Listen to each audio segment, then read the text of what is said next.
never rests. Careless in the sky. What a thrilling time to be alive.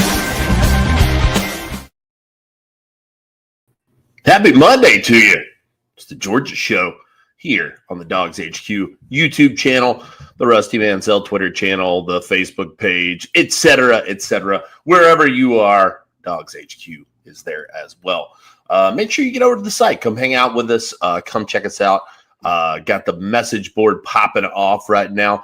A little quiet around the world of Georgia football, Jake, but not so much that we don't have some stuff to get to today. A couple of big storylines to dive in on. Before we do that, though, I want to give a shout out to our friends at Brunt Workwear.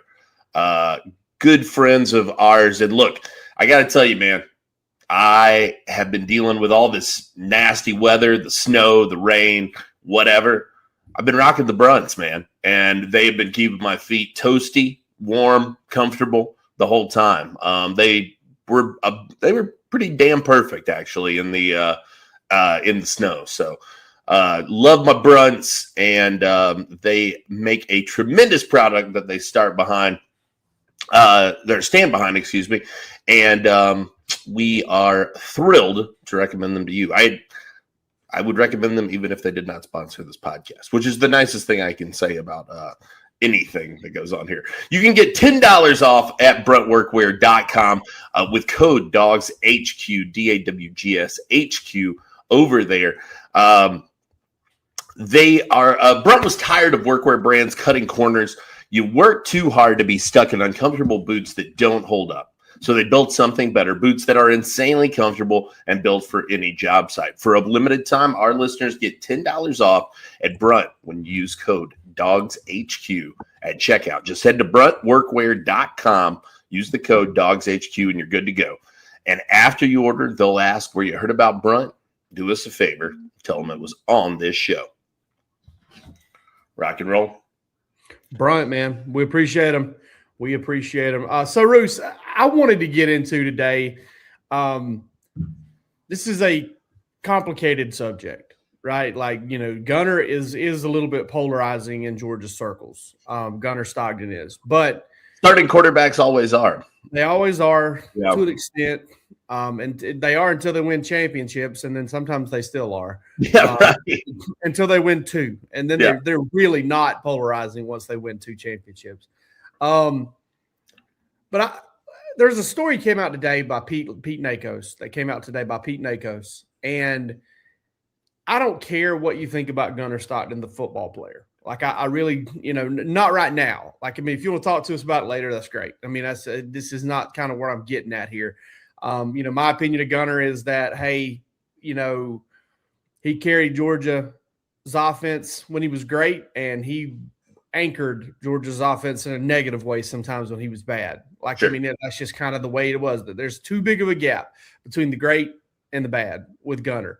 But I will say that one reason you've absolutely got to love the guy is this story from Pete Nakos today. And it's not some, pickup truck story. It has nothing to do with that. This guy inked a new deal after the portal was closed. Just kind of handshake agreement. We're going to figure something out. I'm not even going to think about transferring. We'll figure it out when the portal closes. And to me, man, if you're a college football fan out there and you're saying, man, NIL and transfer portals ruining the sport, I don't know how you can think any differently about Gunner in this particular situation than we're talking about right here, because this is kind of old school, not holding the coaching staff's feet to the fire. He has some leverage, right, as a returning starting quarterback, but he didn't even ink his new deal until he had none. And you just don't see that these days. And I think that's one reason that no matter how you think about him as a player, you've got to respect him as a player. And as a guy that is Georgia's quarterback in the way he's going about things.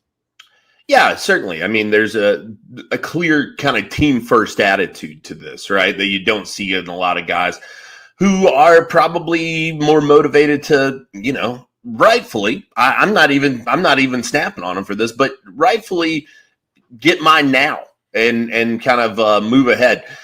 Gunner seems to be kind of going in a different direction with that. And I think, Jake, I've kind of, rolled this one around in my head today. I feel like this is probably a smart play on his part because it probably opens the door to a lot of things, a lot more. I would think more NIL access. I would think Georgia is probably helping connect him to further NIL opportunities as a result of this, right? It's a way to kind of offset just the program doing what they're doing. Yeah, right there. He wanted UGA to have the budget to retain and acquire the talent for the roster needed to compete for another championship. Gunner doesn't play football at UGA for money. Leading that team is his lifelong dream. I'm sure he doesn't hate money either. I mean, at the end of the day, he's making some money doing this too. So, I think for him it is it makes sense. I think really that's probably the part that we should get to or focus on maybe most of all is it does make sense for him to do it this way, right? It's a lot like a guy like Tom Brady used to do that or a Matt Ryan sometimes, these guys would take a little bit less of the pie so that they could spend that money to have some quality receivers around them, to have the offensive weapons. You're going to have to take yourself off mute if you'd like to speak. Golly, I'm about that. I did some DawgsHQ Plus the other day. But we're also talking about you and I are two of the people that always jump in to say, hey, it also makes sense to make as much as you can make. Yes, absolutely. And that's kind of that's kind of the discussion I envisioned when, this kind of came up as a topic of conversation is like, would I fault Gunner for going after as much as he could? No, but which is what most of them do, which is most of what these prospects do. And again, I'm not sitting here telling you if you don't support Gunner Stockton as Georgia's quarterback, you're an idiot. Okay, like I've got some concerns about his play on the field and him becoming a more consistent football player and him raising that floor. And let me tell you something, Gunner Stockton does too, because he's going to work extremely hard this offseason to get better because Georgia didn't go where it was going to go and he didn't play the way he wanted to play when all of that worked out. Like I'm not saying that if you don't trust in this guy, if you don't think he's the guy, then you're wrong. I'm saying that in this day and age, right? If you're looking for a guy in this day and age who is a poster child, in my opinion, for somebody that could probably squeeze a little bit more, could probably have handled this in a way that's not lucrative for him, and he didn't.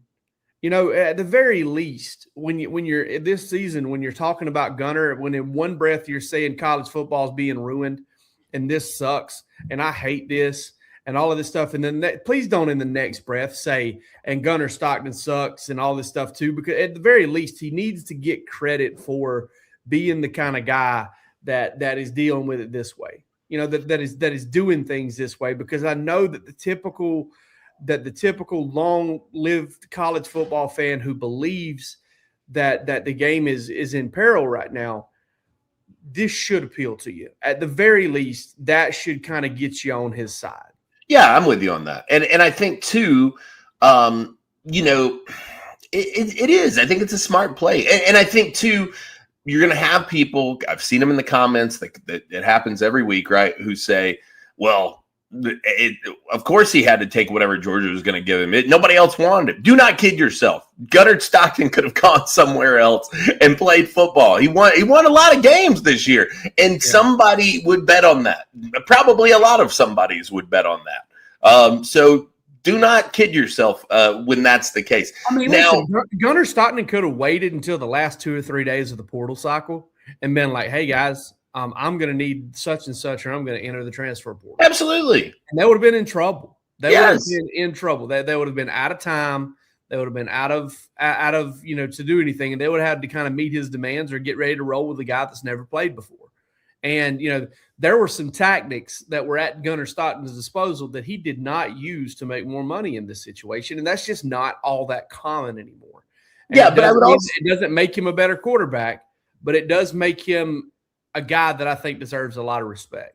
Yeah, but I'm curious, do you agree with me that it's smart what he did? I mean, I definitely see the smartness in it. I certainly do. I see it. There's more than one way to be smart. Right. There's one more than one way to be intelligent and savvy in these situations. I also think it would have been savvy to wait until the end of the transfer portal window and held Georgia's feet to the fire and got another $500,000 or another $750,000 out of them too. That would have made a lot of sense too. And I probably would have, I would have kind of in my own kind of lane, out of a different horn, out of a different, device, a different microphone, I would have said, hey, great job. You did what you could. You're making what you can make as quickly as you can make it, especially from a guy that's probably not going to be a big-time NFL prospect. Right. That's probably not going to be a big-time NFL prospect. But instead of making the choice, which I would have also thought was a savvy choice, to hold their feet to the fire and get more money, he's doing the other thing, which is I think also is a savvy move, which is to kind of back off, make sure Georgia can get its pieces in place, pay to retain as many players as it retained, and have a better team around him, which also makes a lot of sense too. Just one of those is the road less traveled. Agreed. Now, the other point to that that has come to mind is that you said he probably won't be a major NFL prospect. I don't think anybody's under that impression that that's going to be the case. However, what's the most advantageous thing that he could be if not a big-time NFL prospect? He could be a huge winner in college football. That's going to benefit him as much as anything, right? If that's your legacy and the legacy you leave behind, let's say you're able to secure a championship as a result of doing this and of keeping the pieces, that's got a lot of currency to it as well, Jake. And so I think that may be a little bit where his head is, and say, look, I save a few dollars, but if we put ourselves in a position to win as a result of doing that, how does that benefit me in the long term? Probably quite well. Yeah, that's a great point. And but to me, that's a team first approach. That's make sure that we're as good as we can possibly be. Leading the team is a lifelong dream. He did not feel an announcement was necessary, as he's a player who would never consider transferring. He would have earned two to three times more by entering the portal, but Gunner bleeds red and black. Listen, that all comes from his agent. It's all to make him look good. I totally understand that. Sure. But I mean, as far as Gunner after football, if Gunner after Georgia, I'm probably going to get invited to a camp somewhere, maybe get drafted kind of in the mid rounds, depending on what kind of year he has this year. Probably a guy that gets drafted in the mid to late rounds at best. But I have no concerns about Gunner making money down the line. He's going to be one of these guys that ends up owning. Sure. He's going to end up owning a trucking company or something like that that you won't hear a peep out of, and he'll probably make more money than a lot of people in this business. I mean, he's a good student, smart guy. Making decisions like this, I feel like, is going to endear him to a lot of people. And doing business like this is probably going to get paid off in the real world at some point, and that's kind of what you want to see. But I saw a natural connection there between the fans, with whom I certainly agree that college football is being challenged in such a heavy way, and their fandom is being challenged in such a heavy way by the way things are going on. And a guy coming out and doing it the right way like Gunner, I feel like this should kind of, at the very least, guys, we talk about it way too much not to also point out the good. We highlight all the bad, weird examples of everybody who wants all the money and everybody who wants to, use as much leverage as they possibly can and all that stuff. We got to say the good news too, which is, we got to say it when it works out the way you think it should work out, which a guy wants to be there. And honestly, I think if Gunner was not as polarizing of a figure, if Gunner was, went out there and led Georgia to a national championship this past year, this would be getting a lot more love than it actually is. But I don't feel like it's being discussed as much, simply because I think people are worried, hey, if I give Gunner props for this, then it might mean I'm saying he's a great quarterback. And you can separate the two issues. Listen, I've got criticisms. I love what he did here. The college football fan, the traditional college football fan in me does. And I think it should be celebrated. Listen, closet Gunner people, come on out. Come on out. You don't have to hide anymore. Yeah. Oh, Lord. Well, speaking of making some money, Jake, Shadera, linebackers coach at Georgia. I'm the outside linebackers coach. Yeah, there's a new job opening in Athens, and that's outside linebackers coach Shadera Uzo-Duribe, hired by the Dallas Cowboys. I would be remiss to tell you that it did not dawn on me that he was hired by Brian Schottenheimer, which just seems we're in the upside down, man. Time is a flat circle. Was he though? Does the head coach of the Cowboys get to do anything that he wants? I don't know. I still don't know how Brian Schottenheimer got the job as the Cowboys head coach, but Jerry Jones's video game. Regardless, Shadera gets hired away to the NFL ranks. Let me ask you a question on this. Were you surprised by that? No, not at all. I talked to enough coaches and kind of text around with agents and scouts and things like that contacts that you make over the years. And I mean, he's very well liked, very well respected. And it doesn't surprise me at all. I mean, listen, man, I'm asking more so from this perspective, though. Are you surprised that he left the college ranks? No, definitely not. No, okay. I mean, I'm never surprised when a coach does that because it's just a different lifestyle. It's a different lifestyle, and they got a little bit of a longer season, and the stakes are higher, and you could be looking for a job even quicker at that level than you can this level. I think he had some really good job security in Athens, but at the same time, like Georgia's got some Kool-Aid drinkers on that staff as far as the college game. Like they love the college game because, listen, over the last 2 or 3 years, I would venture to say every single one of them has had an NFL opportunity. Every single one of them. And, just about every one of them's back. So, I mean, Shadera kind of took one, and maybe it was that his opportunity kind of lined up better than some others did. A lot of times, the NFL teams would kind of throw a line out there for a guy that's overqualified because he's what he's doing in the college level, and they want to bring him over to do the NFL thing and try to capitalize on the different lifestyle, right? Like they want to kind of capitalize on, hey, sure. You're not chasing kids, you're not worrying with NIL, you're not doing with all that.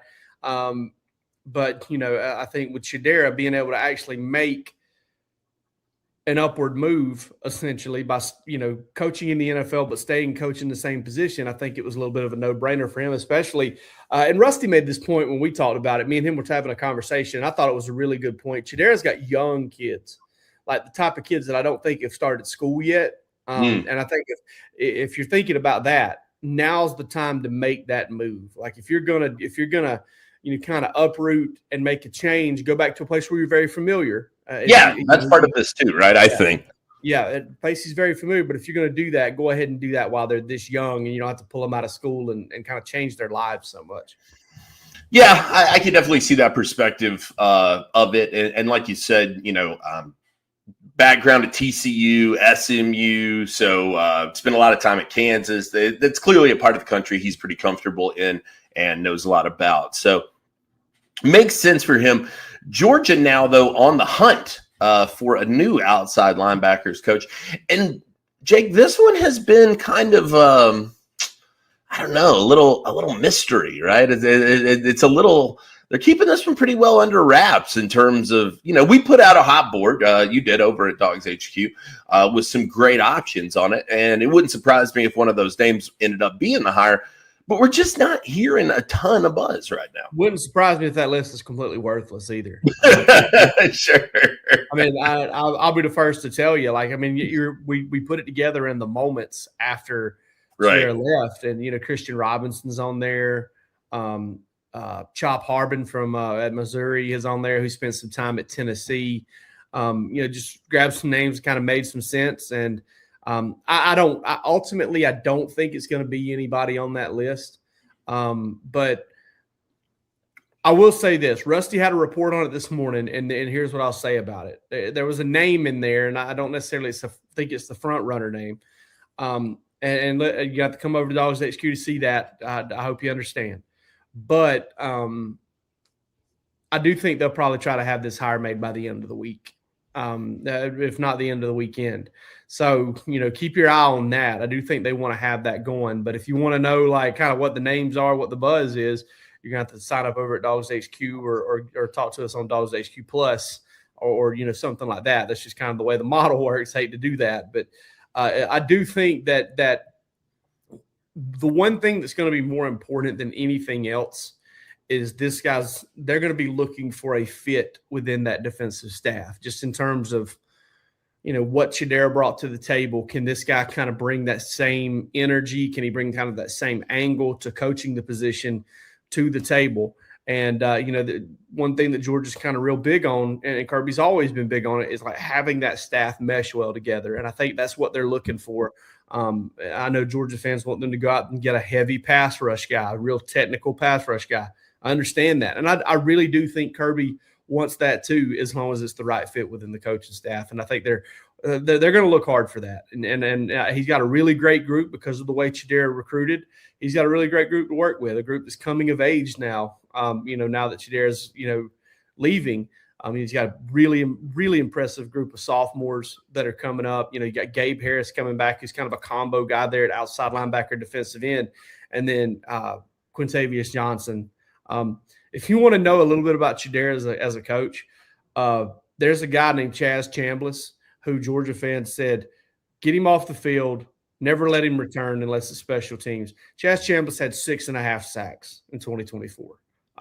Was one of Georgia's most impressive defenders, one of Georgia's most well-developed defenders. And coming up behind that, there's also Quintavious Johnson, who has developed from a 3-star former quarterback to a really great outside linebacker guy, especially against the run.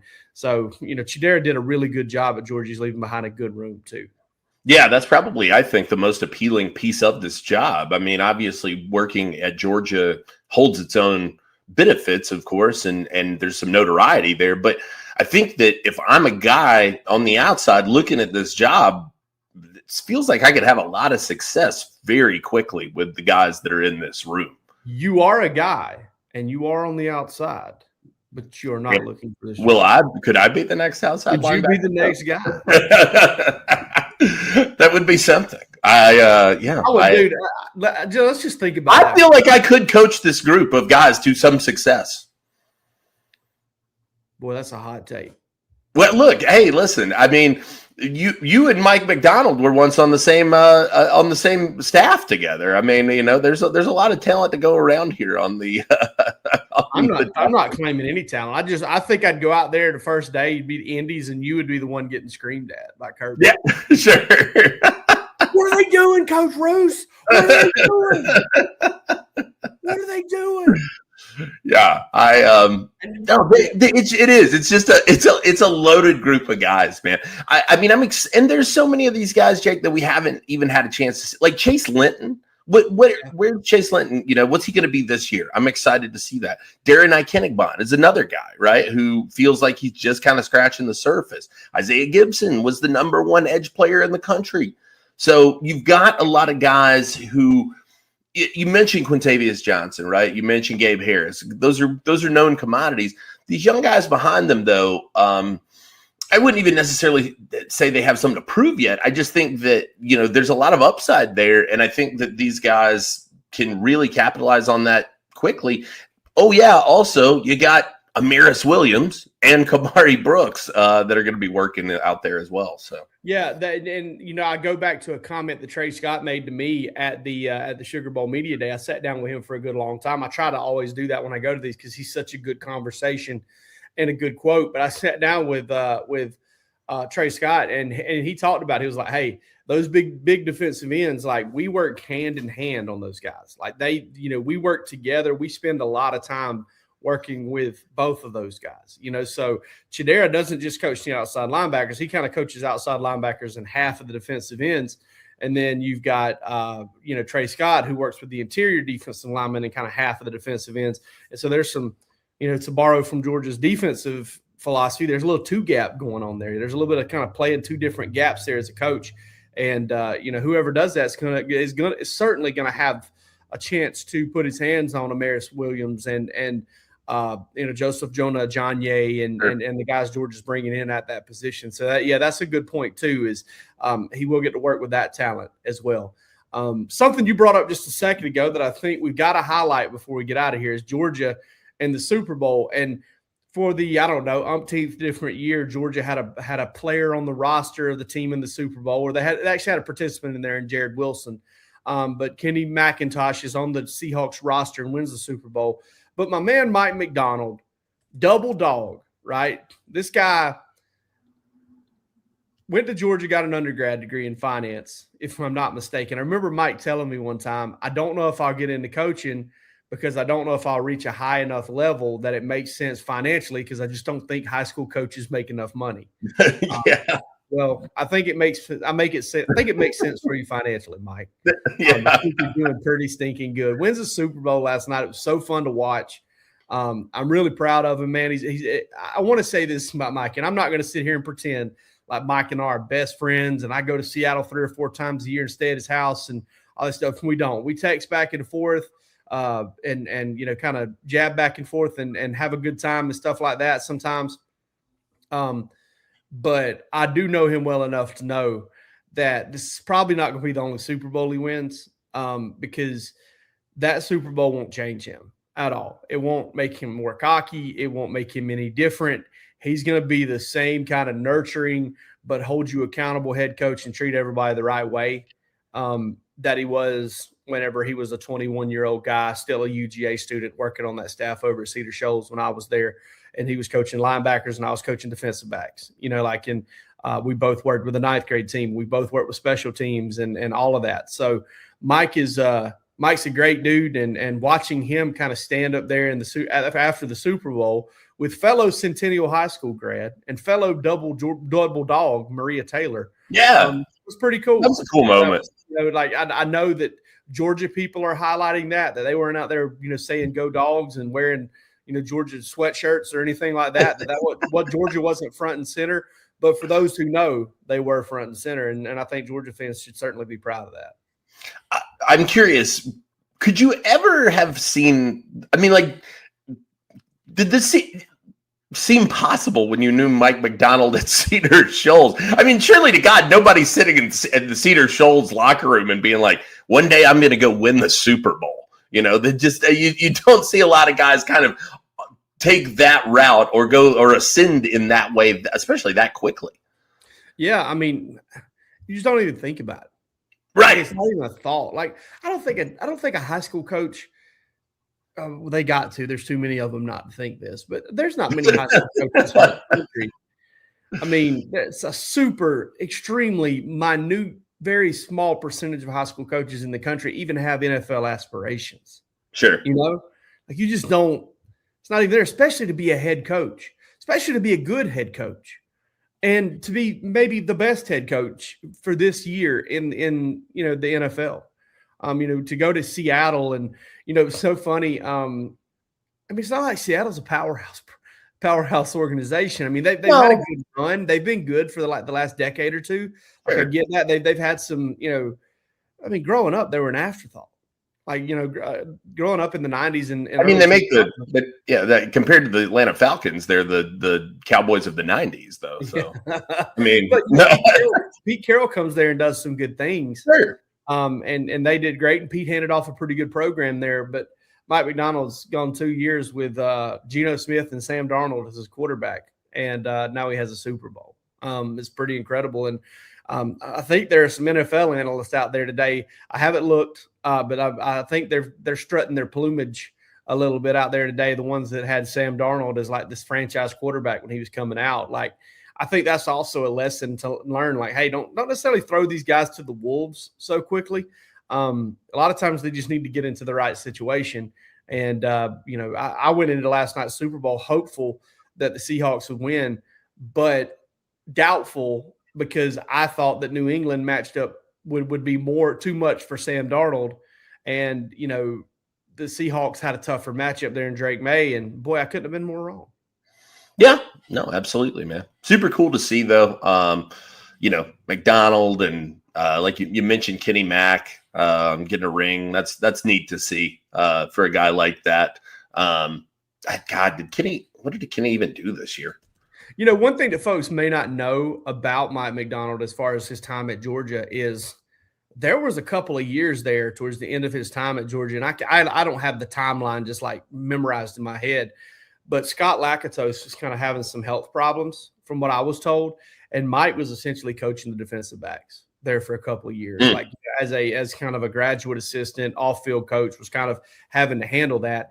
And I talked to Todd Grantham a few times while Mike was there working with him as a graduate assistant. He was always really impressed with him, and probably looking like a mistake now that Grantham didn't take Mike with him to Louisville when he went to Louisville and left for that job. But here we are. Mike ended up getting an internship with the Ravens and followed kind of his own path with the Ravens, Michigan Ravens, and then Seahawks head coaching job.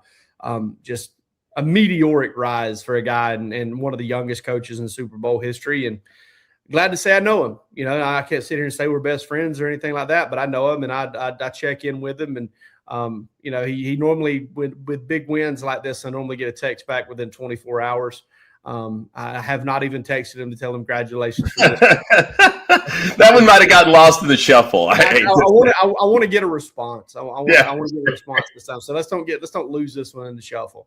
Sure. No, we as a lot of other coaches on that staff, we text kind of independently and kind of talk about it. Hey, you talked to Mike lately and stuff like that. And but he's just a wonderful guy, man. And it couldn't happen to a better person. I really mean that.